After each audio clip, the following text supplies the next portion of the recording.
कोई drone attack I am sorry के लिए किसी कोर कमांडर हाउस पर नहीं गिरा। कोई भी ड्रोन आई एम सॉरी के लिए वजीर आला हाउस पे नहीं गिरा, गवर्नर हाउस पे नहीं गिरा, वजीर आजम के हाउस पे नहीं गिरा, जज के हाउस पे नहीं गिरा, GHQ पे नहीं गिरा।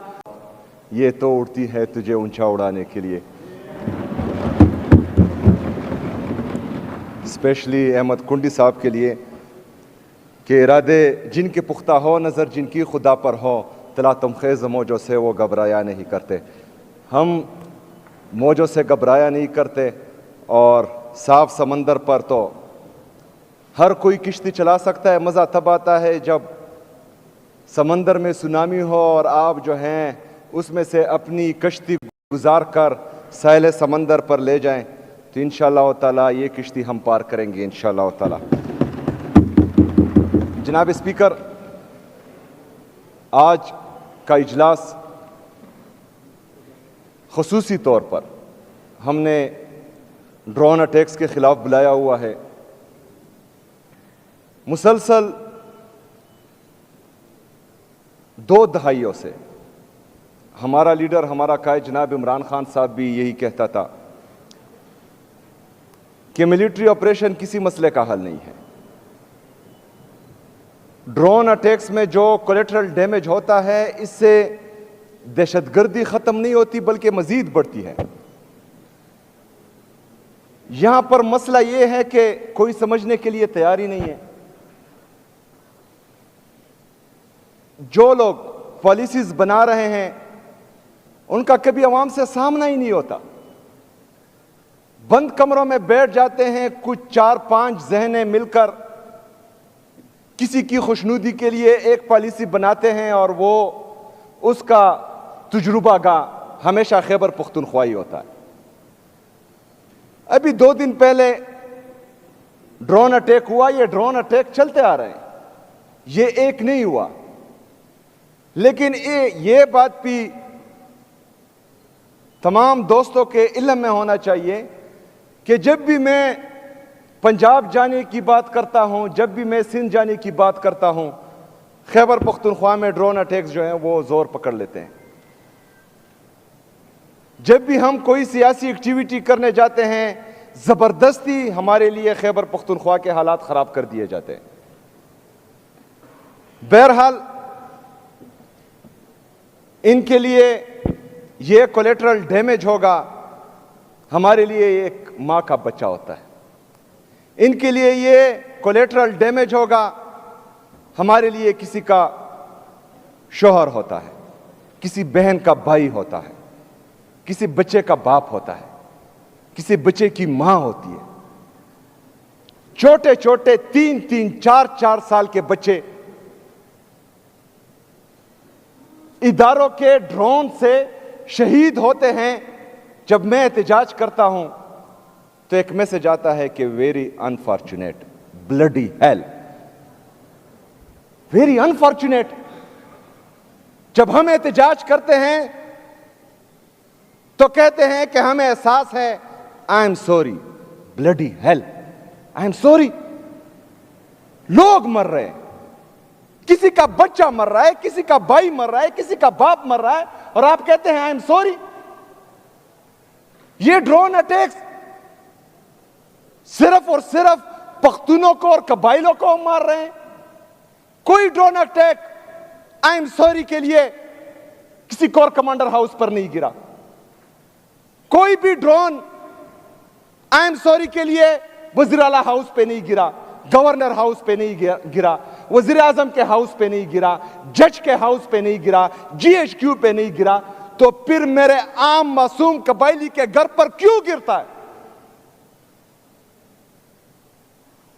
सिर्फ इसलिए कि आप बंद कमरों में फैसले कर रहे हैं और किसी को खुश कर रहे हैं। उसका बीन जो है मेरा बच्चा चढ़ेगा, मेरा भाई चढ़ेगा, मेरा नौजवान चढ़ेगा, मेरा पख्तून चढ़ेगा। क्यों? 22 साल से मुसलसल यही पॉलिसी हम देख रहे हैं। फायदा क्या हुआ? दहशतगर्दी खत्म हुई? नहीं। अमन आया? नहीं। तरक्की आई? नहीं। खुशहाली आई? नहीं। खैबर पख्तूनख्वा का तो बेड़ा गर्क इन्होंने वैसे भी कर दिया, पाकिस्तान का भी कर दिया। पाकिस्तान को क्या फायदा हुआ इससे? अगर मुसलसल 22 साल से एक माइंडसेट गलत पॉलिसी पर करामद है और उसका नतीजा नहीं निकल रहा, तो इसका मतलब है कि आपकी पॉलिसी गलत है, आप गलत सिम जा रहे हैं, आप सिर्फ और सिर्फ तबाही पे रहे जो खत्म ही नहीं हो रही, और ये बढ़ेगी, मजीद बढ़ेगी। जनाब स्पीकर, जिसका बच्चा शहीद हुआ हो वो इंतकाम की आग में झुलसेगा कि नहीं? जिसका भाई शहीद हुआ हो वो इंतकाम लेगा कि नहीं? मैं जब से हुकूमत में आया, action in aid of civil power, जनाब स्पीकर, इस कानून के तहत, इस काले कानून के तहत हमारे नौजवानों को गायब किया गया है जो अभी तक लापता है, मिसिंग पर्सन नहीं मिल रहे, जिनकी शादी के 2 महीने नहीं हुए वो गायब कर दिए गए। जनाब स्पीकर, 14, 15 साल से वो गायब हैं, उनका आता पता नहीं है। मेरी माएं, मेरी बहनें, माएं अपने बेटों का इंतजार कर रही हैं, बहनें अपने भाइयों का इंतजार कर रही हैं, बीवियां अपने शौहर का इंतजार कर रही है। जनाब स्पीकर, हमारा यहां पख्तून कल्चर में रिवाज है कि लड़की तब तक अपने शौहर का इंतजार करती है जब तक उसका पता ना चले कि वो जिंदा है या मुर्दा है, या शहीद हुआ है या मार दिया गया है। 14, 15 साल से वो अपने शौहरों का इंतजार कर रही है। लेकिन बेहिस और ज़हनी और अखलाकी पस्ती से गिरे हुए लोग, जो इंसानों को सिर्फ अपना एसेट समझते हैं, इंसानों को सिर्फ जानवर समझते हैं, पख्तूनों को सिर्फ कीड़े मकोड़े समझते हैं, उन लोगों को एहसास ही नहीं है इस बात का। सिर्फ बोलते हैं आई एम सॉरी, सिर्फ बोलते हैं वेरी अनफॉर्चुनेट। कब तक ये चलेगा? कब तक हम इंतजार करेंगे? कब तक इन जालिम पॉलिसियों को बींट मेरा पख्तून चढ़ेगा, मेरा सूबा चढ़ेगा, खैबर पख्तूनख्वा की आवाम चढ़ेगी? यह मजीद खत्म होना चाहिए। जनाब स्पीकर, अहमद कुंडी साहब, मौलाना साहब, हमारे बाकी अपोजिशन के दोस्त, ये भी हमारे साथ इस बात पर मुत्तफिक हैं, सूबे की आवाम के लिए हम एक पेज पे हैं। मैं चाहता हूं कि आपकी जो सिक्योरिटी की कमेटी है उसमें मीटिंग हो, इस पर एक वाज़ह अमल होना चाहिए, क्योंकि अगर कोई GHQ में महफूज है, कोई कोर कमांडर हाउस में महफूज है, तो खैबर की पहाड़ों में रहने वाला मेरा मासूम बच्चा भी महफूज होना चाहिए।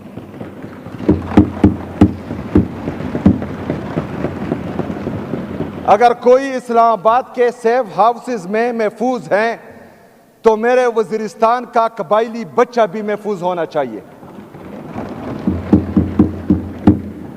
इसके लिए हम मशावरत से तमाम अपोजिशन के दोस्त, ट्रेजरी बेंचेस के दोस्त, एक मुश्तरका लाएअमल मैं चाहता हूं कि आप लाएं। मैं इंशाअल्लाह ताला उसमें आपका साथ दूंगा। मेरी कुर्सी जाती है तो जाए, मेरी जान जाती है तो जाए। मैं आप लोगों को यह बावर कराना चाहता हूं कि जो बातें मैं यहां कर रहा हूं ये मेरी बंद कमरों में भी होती हैं, और ये मैं और मेरा अल्लाह जानता है, और इंशाअल्लाह जो भी फैसला होता है मैं आपके साथ खड़ा हूंगा इंशाअल्लाह ताला। जनाब स्पीकर, हमारे अपोजिशन के दोस्तों को, क्योंकि इन पर हमसे ज्यादा प्रेशर कभी कभी आता है, इनको भी मैं बताना चाहता हूं कि आज मैं यहां पर हूं, मैंने इस सीट के लिए कभी लॉबिंग नहीं की। जिंदगी में कभी भी मैंने ये नहीं सोचा था कि अल्लाह ताला मुझे इस मकाम पर लाएगा। मैंने अपनी मेहनत की है, मैं अपने माइंड में क्लियर था, मेरा अल्लाह में कामिल ईमान था कि इज्जत और जिल्लत अल्लाह ताला के हाथ में है। जिंदगी और मौत अल्लाह ताला के हाथ में है। पूरी दुनिया मिलकर भी आपको नहीं मार सकती जब तक अल्लाह ताला ना चाहे। पूरी दुनिया मिलकर भी आपकी इज्जत में कमी नहीं ला सकती जब तक मेरा रब ना चाहे। पूरी दुनिया मिलकर भी आपका रिज़्क नहीं छीन सकती। जब जिंदगी और मौत अल्लाह के हाथ में है, इज्जत और जिल्लत अल्लाह के हाथ में है, रिज़्क अल्लाह के हाथ में है, तो फिर हम डरे किससे? जो किस्से, जो वाक़ये हम सुनते हैं असहाबा कराम रज़ियल्लाहु ताला अन्हु की, हमारे मुस्लिम लीडर्स की, वो भी हमारी तरह इंसान थे। सिर्फ उनको जो है अल्लाह ताला पर कामल ईमान था। वो हर चीज में तवक्कल अल्लाह ताला पर करते थे। आज हम भी अपने रब को खालिक और मालिक जानकर ये अहद करें कि ये जमीन पर जो झूठे खुदा बने हुए हैं ये असली खुदा नहीं है। असली खुदा मेरा रब है और वो रब्बुल आलमीन है और वो अहद है, वाहिद है। जिंदगी और मौत उसके साथ है, रिज़्क उसके साथ है, इज्जत और जिल्लत उसके साथ है। तो फिर वो हम करेंगे जो हमारे अवाम के मुफाद में होगा, जो सूबे के मुफाद में होगा, जो पाकिस्तान के मुफाद में होगा, पाकिस्तानी अवाम के मुफाद में होगा। लेकिन जिस दिन हम लेट गए, जिस दिन हमने पांव पकड़ना शुरू कर दिया, तो हमने उनको खुदा मान लिया। फिर हमारा वही हाल होगा जो आज पाकिस्तान का हाल है। तो इसके लिए मैं चाहता हूं कि हम सब खैबर पख्तूनख्वा की आवाम के लिए, अपने सूबे के लिए यकजा होकर एक पॉलिसी बनाएं। मैं इंशाअल्लाह ताला उसमें आपके साथ हूंगा। दूसरा, जिस तरह के मैंने कहा कि action in aid of civil power एक काला कानून था, बल्कि अभी भी है, उसको खत्म करने के लिए मैंने पहले कैबिनेट में इसको विड्रॉ करने के लिए कहा। जनाब स्पीकर 3 दफा और 2 दफा लेटर्स किए।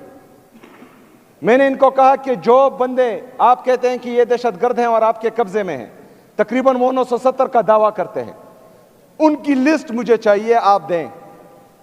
बार बार लेटर करने के बावजूद वो लिस्ट आज तक मुझे नहीं मिली।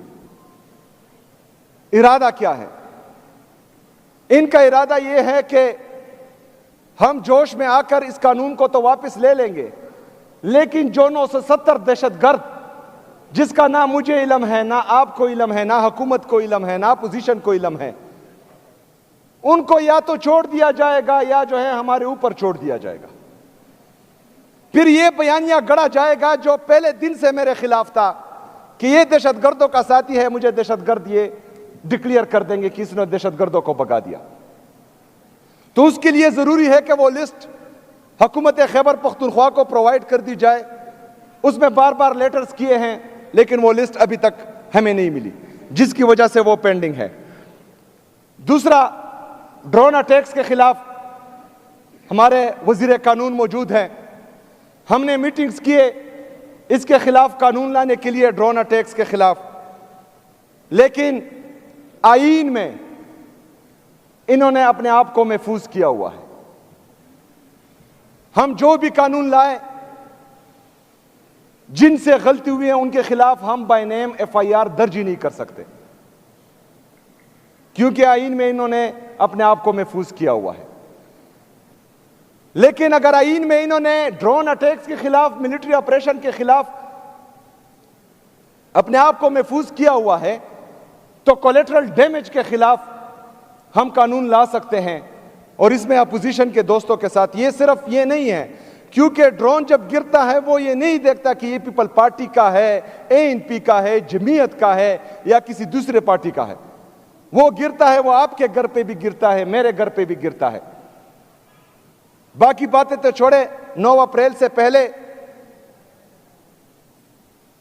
2 दिन तक मुसलसल जो है ये मेरे घर पर ड्रोन पिराते रहे। तीसरे दिन मैंने कहा कि इसको हटाओ वरना मार कर गिरा दूंगा। बहरहाल ये किसी चीज पर जो है वो नहीं रुकते। निसारबाज भाई परसों आ रहे थे, नाके पर जो है आर्मी वालों ने रोका इनको, जो कवानीन आप ला रहे हैं, जनाब स्पीकर, मैं आपको खिराज तहसीन पेश करता हूं। ये असेंबली का फ्लोर और हमारे ये मेंबर्स जितने भी हैं, चाहे अपोजिशन से हैं चाहे हुकूमती बेंचेस से हैं, ये हमारे लिए मुकद्दम है। मतलब एक एमपीए को एक सिपाही चेक पोस्ट पर रोकता है कि कार्ड दिखाओ, उसके साथ बदतमीजी करता है,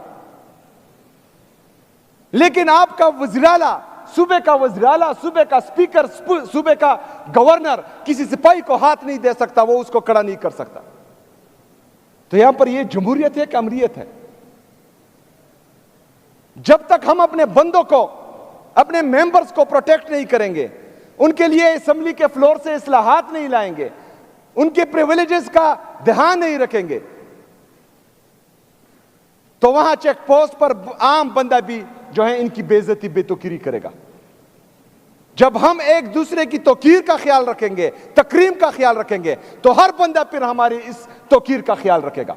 किसी के बाप में फिर जुर्रत नहीं होगी कि वो हमें हाथ दे और हमें खड़ा करे और फिर जो है चेक पोस्ट से हमें वापस भेजे।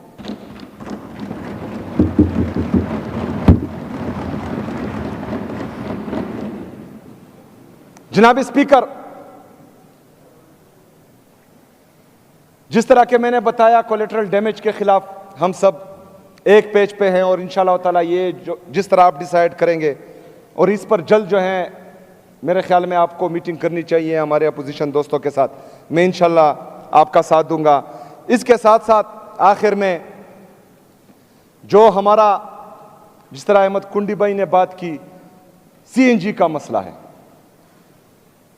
पीर के दिन इनकी जो मीटिंग थी उसमें उन्होंने कहा था कि हम डिसाइड करेंगे, इस एजेंडा को टेबल करेंगे, लेकिन उसके बाद हमारे हुकूमती नुमाइंदों को कहा गया कि एलएनजी के कुछ गाड़ियां या प्लांट्स आ रही हैं, तो वो जब आएंगी तो हम इसको बहाल कर देंगे। मेरे ख्याल में वो कल आ गई, लेकिन उसके बावजूद आज स्टिकर्स चल रहे हैं, मीडिया पर चल रहा है कि वो सीएनजी को नहीं खोल रहे।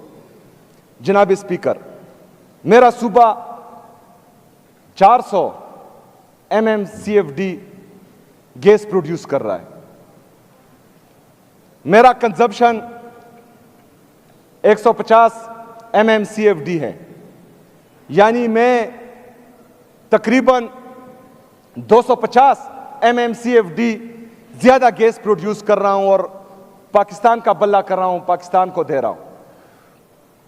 आर्टिकल 158 मेरे ख्याल में ये कुंडी साहब ने हवाला दिया, उसमें है कि जो गैस जिस सूबे में प्रोड्यूस हो, सबसे पहले हक उस सूबे का है कि वो अपने इस्तेमाल के लिए जितना खर्च हो वो खर्च करे, बाकी जो बच जाए वो बाकी सूबों या वफाक को दे। तो हम 150 हमारी जरूरत है, उसके बावजूद भी ये जुल्म वफाक हमारे साथ कर रहा है।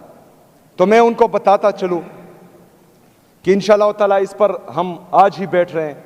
हम अपने जितने भी सीएनजी एसोसिएशन वालों के साथ हैं उनके साथ खड़े हैं। पहले जो है हम तरीके से इखलाक के अंदर बोल रहे हैं और अगर फ़र्ज़ करें इससे नहीं होगा तो फिर जो है हम आगे का अमल इंशाअल्लाह ताला देंगे और हम अपने अवाम के साथ खड़े होंगे इंशाअल्लाह ताला। इसके साथ साथ ड्रोन अटैक्स के खिलाफ हमने हफ्ते को कबायली